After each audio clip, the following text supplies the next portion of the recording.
I never thought a text message could shatter 12 years of my life in 3 seconds. The champagne glass slipped from my hand when I read it. "You're fired. We need fresh blood." At an industry gala, in front of 500 people. 12 years I built this company from 50 to 2,000 employees. But I had something my boss, Victoria Miller, didn't know about. Have you ever been stabbed in the back by someone you trusted completely?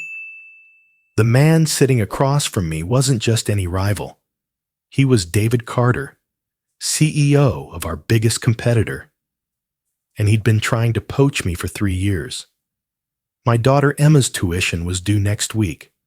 My wife Sarah had just been diagnosed with thyroid issues. And now this. I showed him the text. His eyes lit up like Christmas morning. What he said next would destroy everything Victoria had built. But let me back up. Because this story doesn't start at that gala.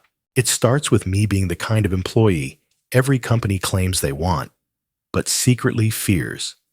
The one who actually delivers on impossible promises. Robert Anderson. That's me, 45 years old, Senior Marketing Director at Pinnacle Solutions. For 12 years, I was the guy who made miracles happen. I built our marketing department from 3 overwhelmed interns into a 200-person powerhouse. Under my leadership, we took company revenue from $2 million to $50 million. I developed something called Market Master, a proprietary marketing automation system that could predict customer behavior with 93% accuracy. While competitors threw money at generic campaigns, we surgically targeted exactly who would buy, when they'd buy, and how much they'd spend. It was like having a crystal ball for commerce. But success came with a price. Last November, during our Black Friday campaign prep, I was at the office until 2:30 in the morning, fine-tuning algorithms that would generate $8 million in revenue over 4 days. When I finally dragged myself home, I crept upstairs to check on Emma. She was 15 then, sleeping peacefully with her math textbook still open beside her. I could only look at her through the crack in her doorway, afraid to wake her. Sarah was waiting for me in our bedroom, sitting on the edge of the bed in her robe. "I don't want Emma to grow up only seeing her father in the photos on your desk," she whispered, her voice thick with exhaustion and disappointment. I wanted to explain about the campaign, about the pressure, about how this launch would secure our family's future. Instead, I just nodded and promised things would be different after the holidays. We both knew I was lying. The Black Friday campaign was a massive success. Our AI-powered customer targeting system increased conversion rates by 340%. The board was ecstatic. Victoria called me her right-hand man and the future of this company. For a moment, I felt like all those missed dinners and bedtime stories had been worth it. But then I discovered something that made my blood run cold.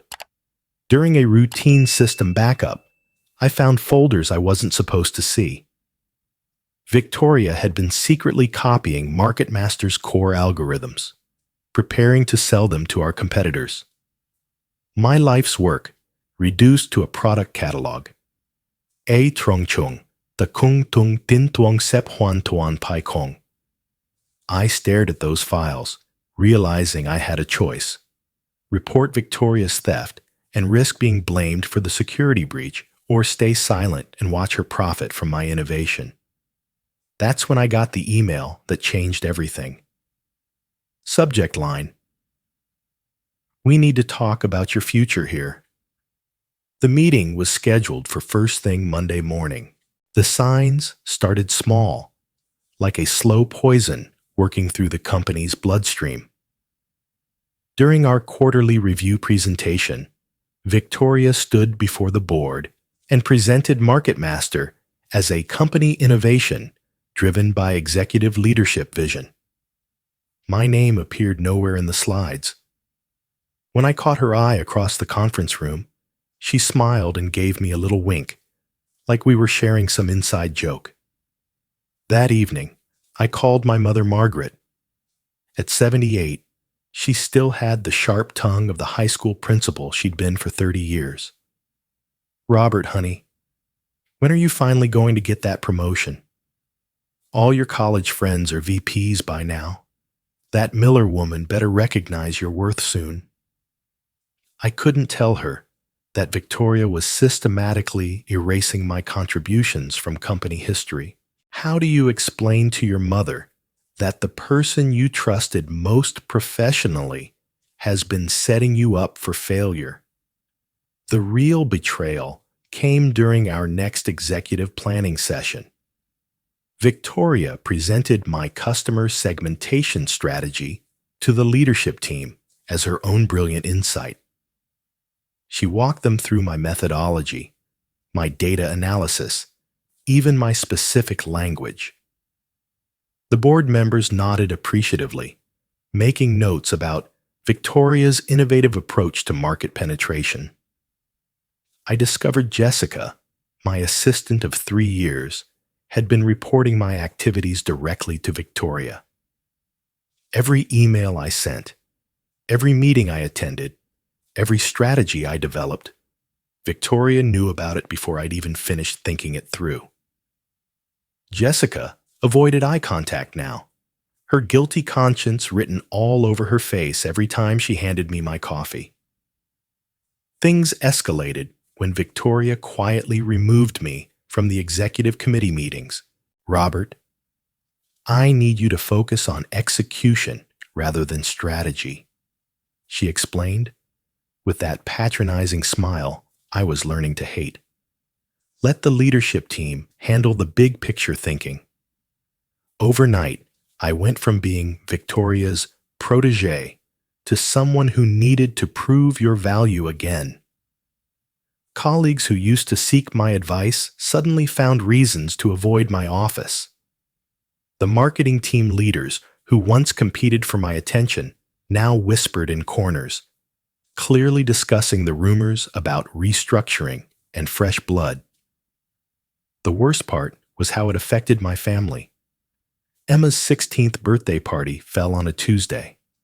I promised Sarah I'd leave work at 5 to help set up. But Victoria scheduled an emergency strategy session that ran until 9 o'clock. When I finally got home, Emma was in her room crying, and Sarah was cleaning up deflated balloons and untouched cake. Emma looked up at me with tears streaming down her face. "Dad, you always choose work over us.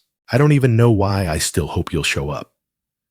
"Sobao Gioban, kem de menu kontut titrong game kwa ngoi kak." That night, lying in bed next to Sarah's silent disappointment, I realized I had another choice to make. Document everything to protect myself, or continue trusting in company loyalty that clearly didn't exist. I chose to document everything, but I was too late. The next morning, I overheard Victoria on a phone call in her office, door slightly ajar. "Robert won't be a problem much longer. The board meeting is next week, and I've already prepared the transition plan." The truth hit me like ice water. Victoria hadn't just been stealing my work.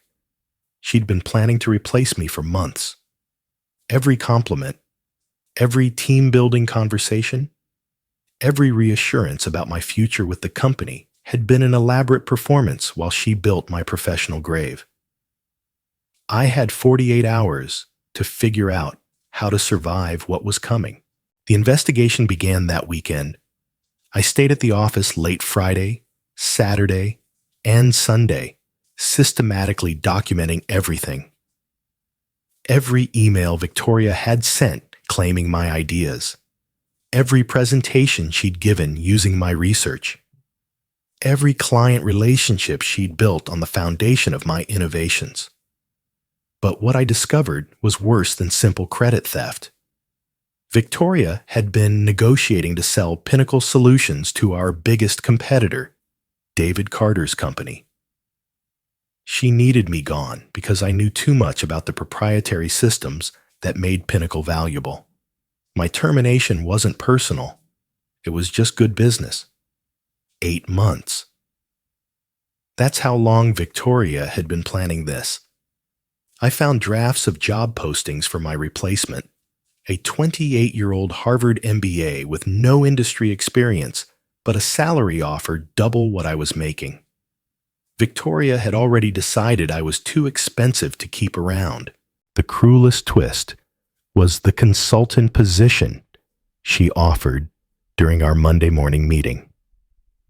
Robert, the company is evolving, and we need different skill sets moving forward. But we value your contribution. We'd like to offer you a consulting role to help train your replacement and ensure a smooth transition of your systems. Translation: train someone to do your job for more money, hand over all your intellectual property, then disappear. I sat in her office, watching her perform concern while holding a knife behind her back. The medical bills for Sarah's thyroid treatment were piling up. Emma's college applications required deposits we couldn't afford if I lost my income. But looking at Victoria's false smile, I realized something had crystallized inside me. I wasn't going to train my replacement. I was going to become irreplaceable to someone else. That night, I taught Emma a lesson while helping her with her economics homework. Em, always keep records when you do good work.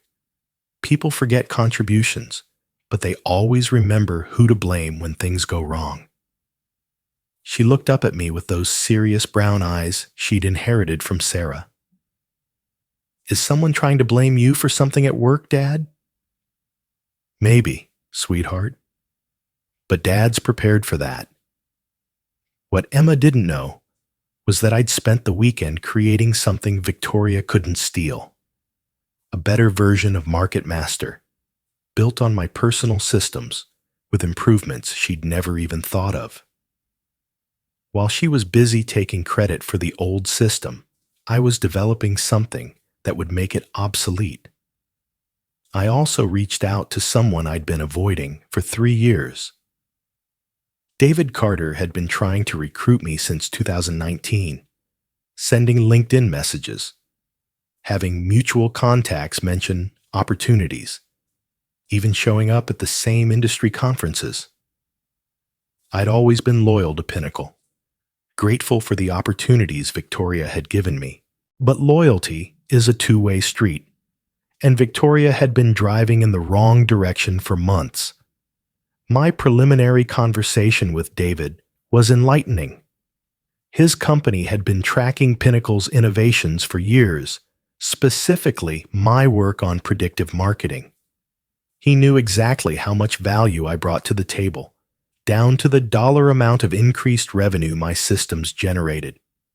Robert, he said during our discreet coffee meeting, I've been watching your career for a long time. When you're ready to work somewhere that actually values innovation, give me a call. I was getting ready to make that call when Victoria accelerated her timeline. The emergency board meeting was moved up to Thursday.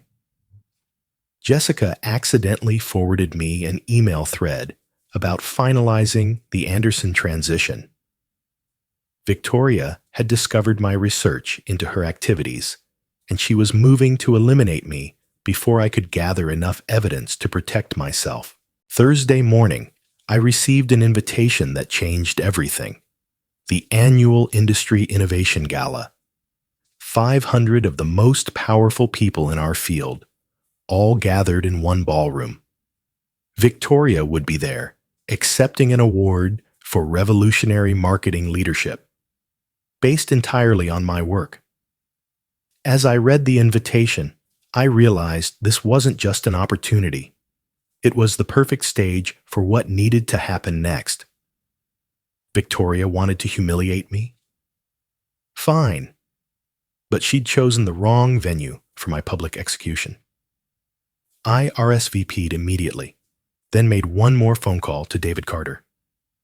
David, it's Robert Anderson. Are you going to the Innovation Gala tonight? Wouldn't miss it. Why? I think it's time we had that conversation about my future. The gala was held at the grand ballroom of the Marriott downtown. 500 executives in $1,000 suits, sipping champagne and networking like their lives depended on it. I wore my best navy blue suit, the one Sarah had bought me for our anniversary 3 years ago, back when I still believed hard work and loyalty guaranteed security. I should have known something was wrong when I saw the seating arrangement. Instead of placing me at the Pinnacle Solutions table with the rest of the leadership team, I'd been assigned to table 12, in the back corner, with junior associates and plus ones. A deliberate slight, designed to signal my diminished status to anyone paying attention. But fate, or maybe David Carter's influence with the event planners, had placed him directly across from me at the same table. When I sat down and made eye contact with the CEO of our biggest competitor, neither of us pretended it was a coincidence. Robert Anderson, he said, extending his hand across the table. I was hoping we'd run into each other tonight. David Carter, the pleasure's all mine. We exchanged pleasantries through the appetizer course, discussing industry trends and mutual acquaintances. But I could feel him studying me, evaluating my demeanor, trying to understand why Pinnacle's star performer was sitting at the kids' table. Victoria was at the head table, resplendent in a red dress that probably cost more than most people's rent. She kept glancing in my direction, that satisfied smirk playing at the corners of her mouth. She thought she was watching a beaten man accept his fate gracefully.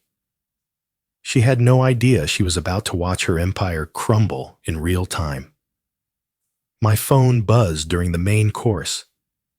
A text message from Victoria Miller, sent while she was sitting 60 feet away, making sure everyone could see me receiving it.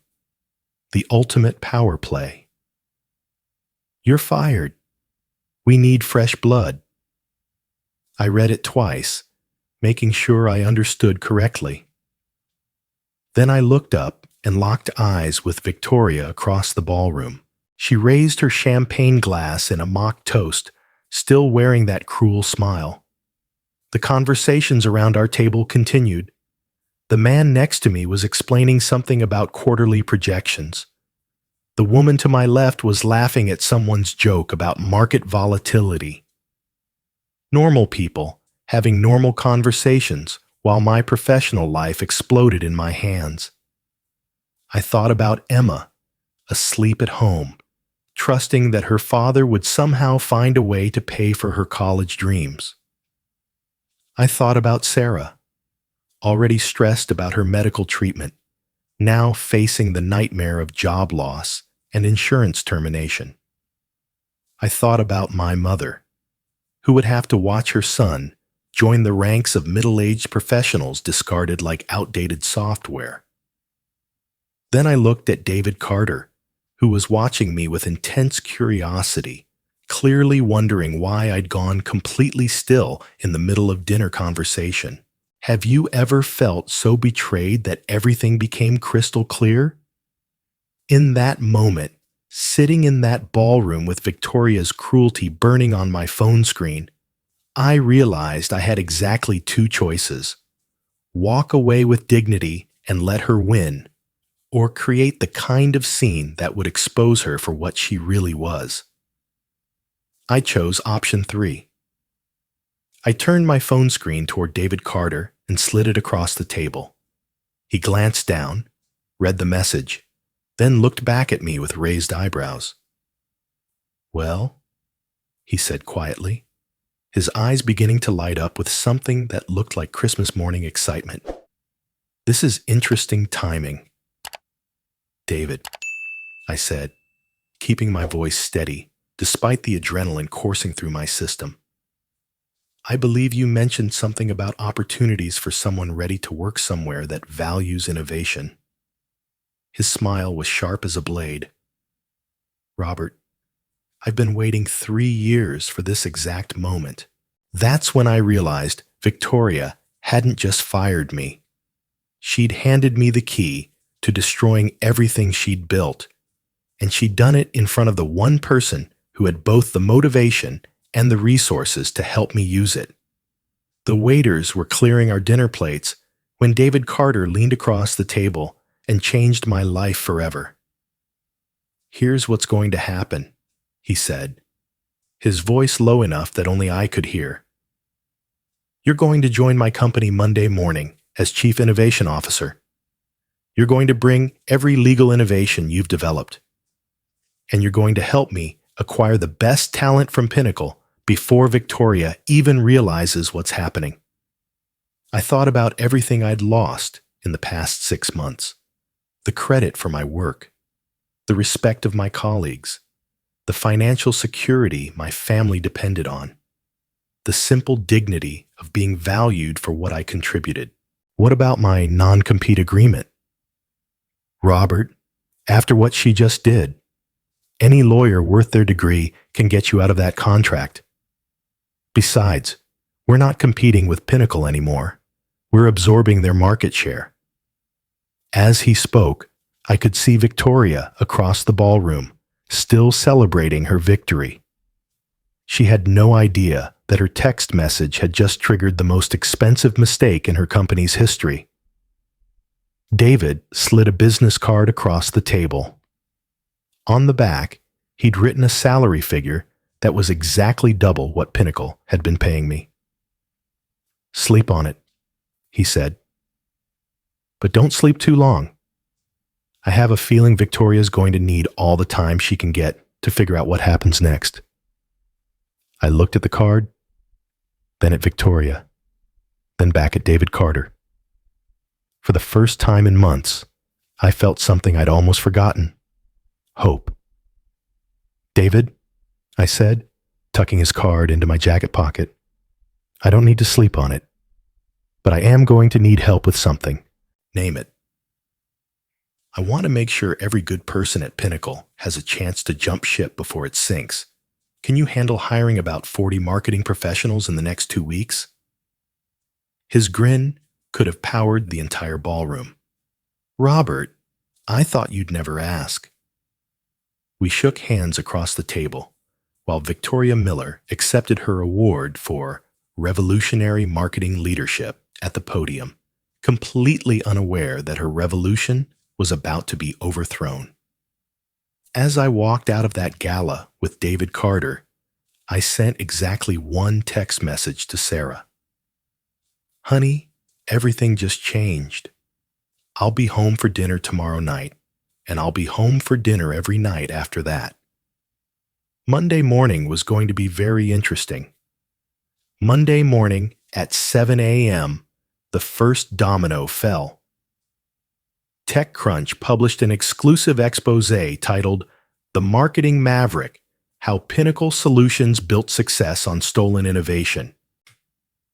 The article detailed everything: Victoria's systematic theft of my intellectual property, the illegal copying of MarketMaster's algorithms, and her plan to sell the company based on innovations she hadn't created. What made it devastating wasn't just the facts. It was the sources. 3 other former Pinnacle employees had come forward with similar stories of having their work stolen and credit reassigned. Jennifer Walsh from product development, Marcus Thompson from data analytics, even CFO Michael Thompson, who revealed he'd been documenting Victoria's financial misconduct for months, waiting for someone brave enough to make the first move. I was having breakfast with Emma when my phone started buzzing with notifications. Sarah was reading the article on her tablet, her eyes growing wider with each paragraph. "Dad," Emma said, looking up from her cereal, "why are you smiling like that? You haven't smiled at breakfast in forever." Sarah reached across the table and squeezed my hand.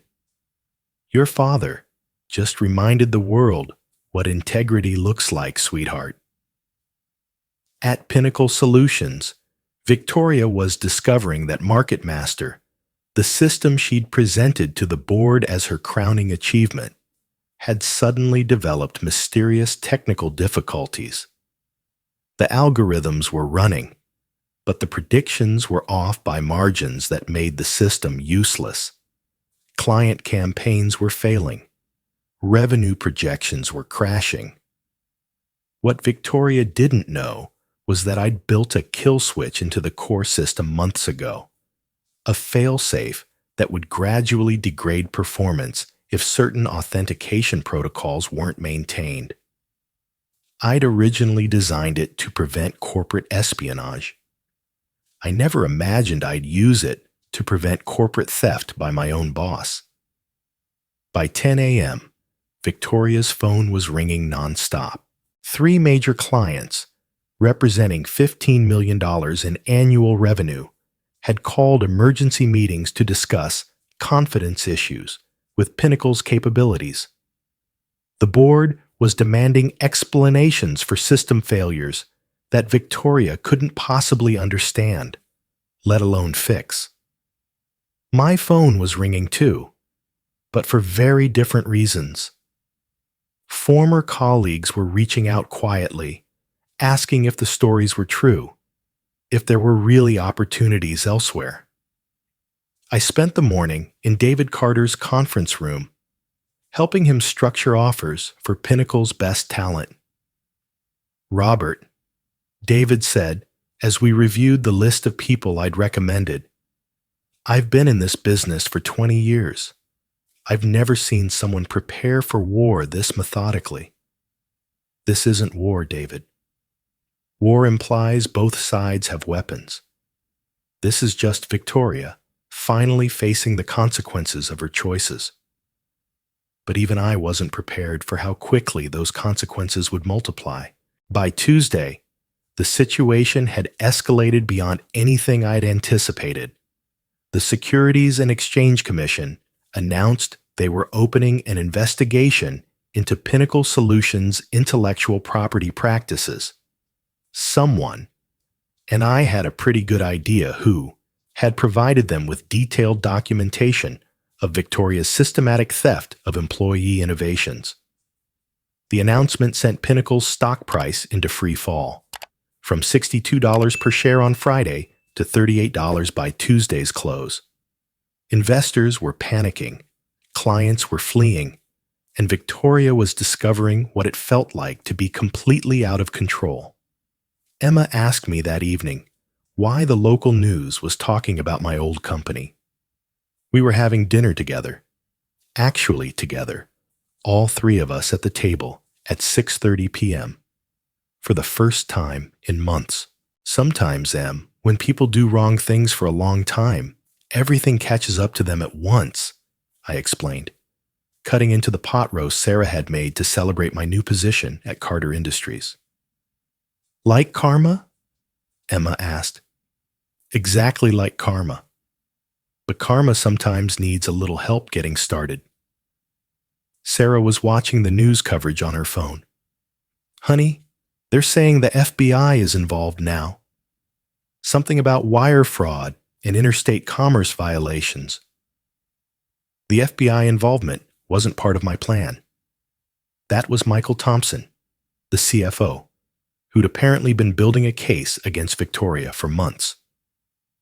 Turns out, Victoria's crimes went far beyond stealing credit for employee innovations. She'd been systematically overcharging clients, manipulating financial reports, and using company funds for personal expenses that would make a mob accountant blush. But here's what bothered me. Good people were getting hurt.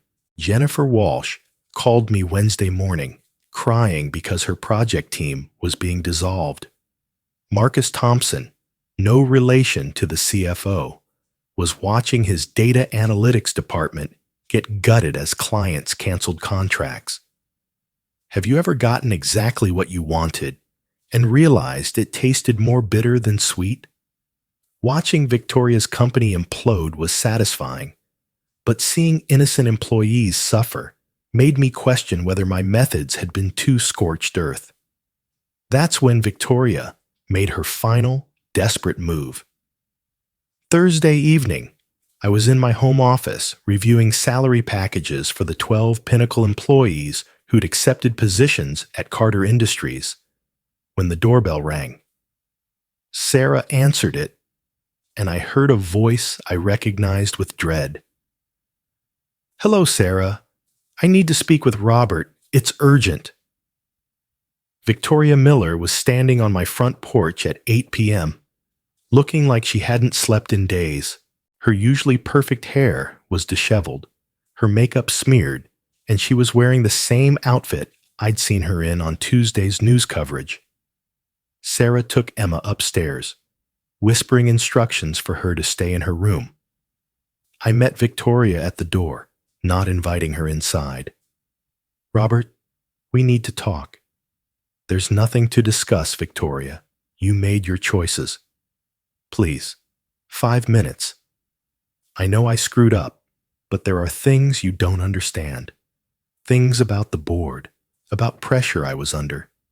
The company's dying, and 200 people are going to lose their jobs because of what we started." She was right about one thing. This conversation was necessary, but not for the reasons she thought. "Come in." "But Sarah and Emma are off limits. This is between us." We sat in my living room, Victoria on the couch, where she'd sat dozens of times over the years for holiday parties and company barbecues, back when I'd thought we were building something together, instead of her building something on top of my buried career. "The board forced me to do it," she began, her voice cracking with desperation. "Robert, you have to believe me. They said you were too expensive, that we needed to cut costs to prepare for the acquisition. I was trying to save your job by finding you a consulting position." She pulled out her phone and showed me email chains with board members, messages about legacy employee costs and optimization opportunities, evidence that she'd been pressured to eliminate high-salary personnel to make Pinnacle more attractive to buyers. "Victoria, even if that's true, and I'm not saying it is, you could have talked to me. We could have worked something out. Instead, you chose to steal 12 years of my work and humiliate me at a public event. I know, and I'm sorry. But Robert, I need your help now. The company is hemorrhaging money. The SEC investigation is expanding. If this continues, everyone loses their jobs, including people who had nothing to do with any of this." She was right, and that's what made this conversation so difficult. My war against Victoria was becoming collateral damage for people like Jennifer Walsh and Marcus Thompson. "What exactly are you asking me to do?" "Come back as CEO. I'll step down. Take full responsibility for everything. The board will approve it. They're desperate enough to try anything. You can rebuild the company the right way, save everyone's jobs, and get the recognition you deserved all along." It was a compelling offer. More than compelling. It was everything I'd thought I wanted 6 months ago. Complete vindication, ultimate authority, and the chance to prove I could run a company better than the person who'd stolen from me. But sitting there, looking at Victoria's desperate face, I realized something had changed in me over the past week. The man who'd built MarketMaster and sacrificed family dinners for quarterly reports was gone. In his place was someone who'd learned that winning meant more than just beating your enemies. "Victoria, I'm going to tell you something, and I want you to listen carefully. She leaned forward, hope flickering in her eyes. I'm not coming back to Pinnacle. Not as CEO, not as a consultant, not in any capacity. What you did to me wasn't just theft. It was a betrayal of everything I believed about loyalty and partnership. Her face crumpled. Robert, please, I'm begging you. If the company fails, it's not just me who suffers. It's Jennifer, Marcus, all the junior associates who trusted us to lead them. You're right. And that's exactly why I'm not coming back. She looked confused. So I explained. Victoria, you didn't just steal my work. You stole these people's futures by building their careers on a foundation of lies. Coming back to save Pinnacle would be like putting a Band-Aid on a severed artery. The company needs to fail so something better can take its place. What I didn't tell her was that David Carter and I had spent the week creating exactly that something better. Carter Industries wasn't just hiring Pinnacle's displaced employees. We were building a new kind of company from the ground up. Transparent compensation, shared ownership of intellectual property, a culture where innovation was rewarded instead of stolen. There is one thing I'll do, I continued. I'll make sure every good person at Pinnacle has a soft landing. But I'm not saving your company, Victoria. I'm saving your people from your company. She sat in silence for a long moment, processing the finality of my decision. I deserve this, she finally whispered. Everything that's happening to me, I deserve it. But Robert, those employees don't deserve to pay for my mistakes. You're right. They don't. That's why I've already made sure they won't. I handed her a folder I'd prepared for this conversation. Inside were job offers for every Pinnacle employee who hadn't been directly involved in Victoria's schemes. Not just offers, guaranteed positions with salary increases and equity stakes in Carter Industries' expansion. Victoria opened the folder and stared at the documents. You're hiring everyone. Everyone worth hiring. Jennifer Walsh starts Monday as head of product innovation. Marcus Thompson is our new director of analytics. Even Jessica, yes, I know she was reporting to you, but she was following orders from her boss. She'll be fine. You planned this whole thing. Victoria, I didn't plan your downfall. I just prepared for every possible outcome of your choices. This is what those outcomes look like. She stood to leave, then turned back one final time. For what it's worth, Robert, you were the best employee I ever had. I should have protected you instead of this. Victoria, you weren't protecting me or exploiting me. You were just scared. Scared that if people knew how much value I brought to the company, they'd realize how little you brought. But fear isn't an excuse for stealing someone's life's work.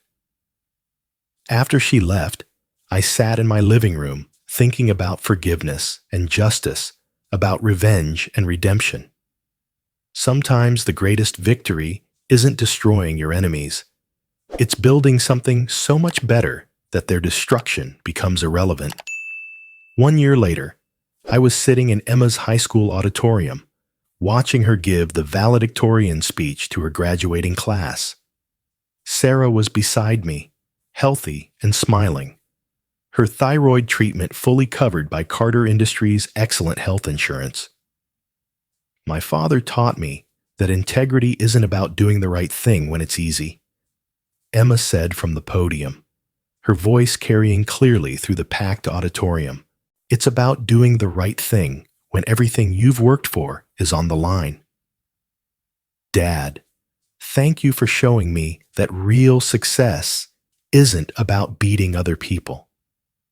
It's about building something better than what existed before. The industry transformation that started with Victoria's downfall had rippled through our entire sector.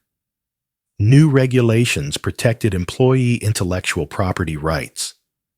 Professional organizations implemented ethics standards that would have prevented Victoria's type of exploitation.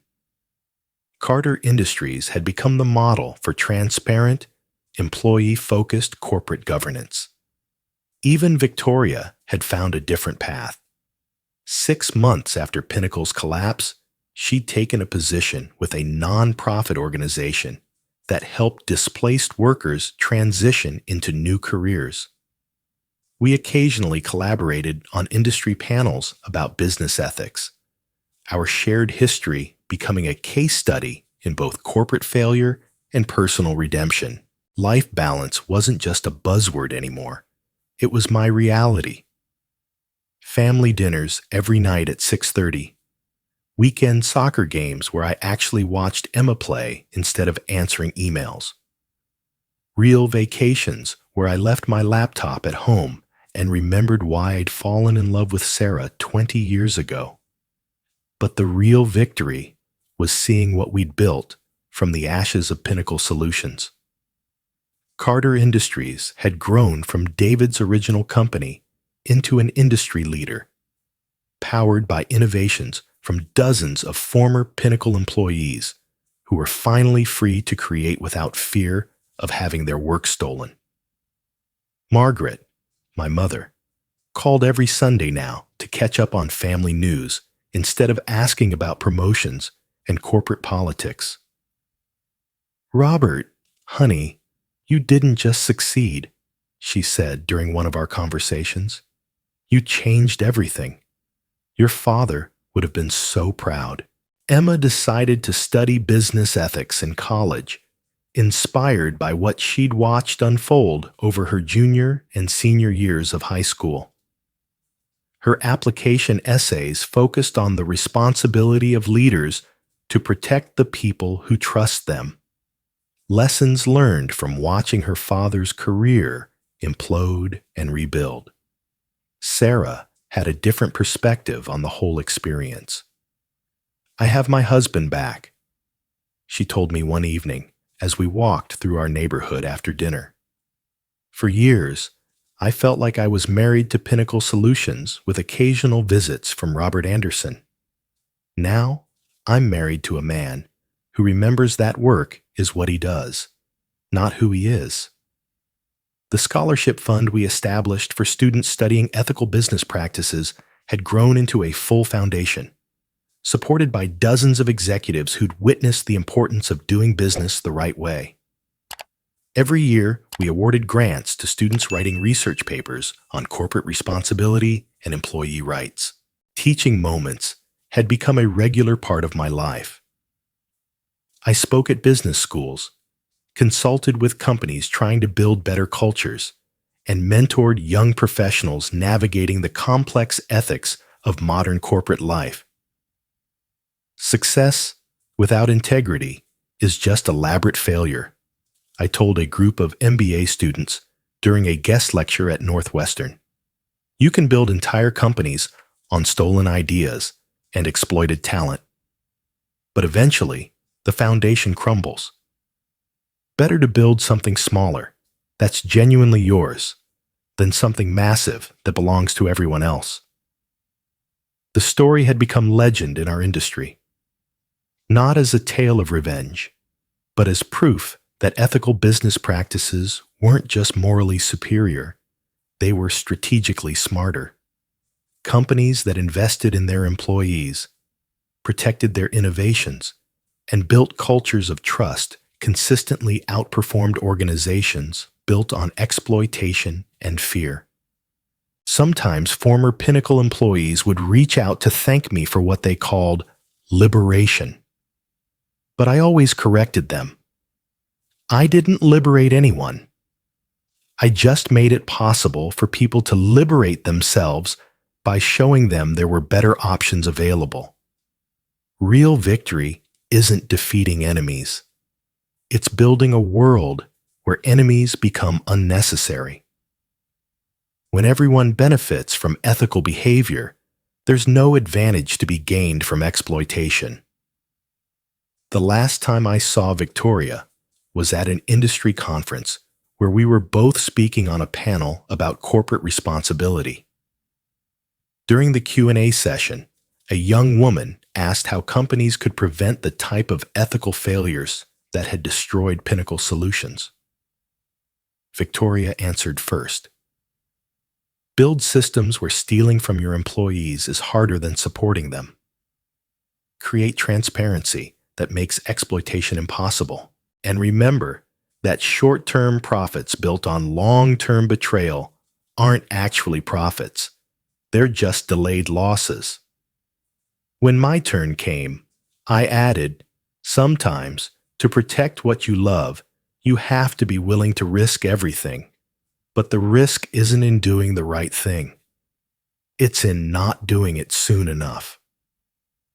That evening, Emma called me from her college dorm room. She was a sophomore now, studying business ethics and preparing for a summer internship with a nonprofit that fought corporate corruption. Dad, I watched your panel discussion online today.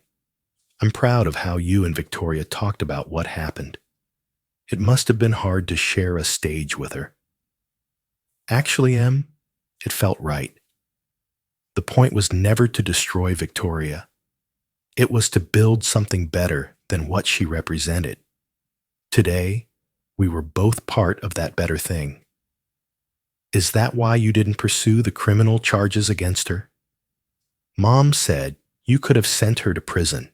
Emma, sending Victoria to prison wouldn't have saved any jobs or protected any employees. Building Carter Industries the right way accomplished both goals and created opportunities for hundreds of people. Sometimes the best revenge is proof that your way works better. As I hung up the phone, I thought about the Robert Anderson who'd built Market Master in 12-hour days and missed countless family dinners. That man had believed success meant climbing a ladder someone else had built, fighting for recognition in systems designed to exploit his loyalty. The Robert Anderson sitting in his home office at 9 p.m., having spent the day at his daughter's soccer game and the evening helping his wife plan a vacation we could actually afford to take, understood that real success meant building your own ladder and helping other people climb it too. I read Emma a bedtime story that night, even though she was 18 and away at college. It was a tradition we'd maintained through video calls, a small way of staying connected despite the distance. Once upon a time, I began, there was a man who thought success meant never failing. But he learned that the real story begins when you fail in a way that teaches you how to build something beautiful from the broken pieces. And they lived ethically ever after, Emma finished, laughing at our family's twist on the classic ending. And they lived ethically ever after, I agreed. Because in the end, that's the only kind of happy ending that actually lasts.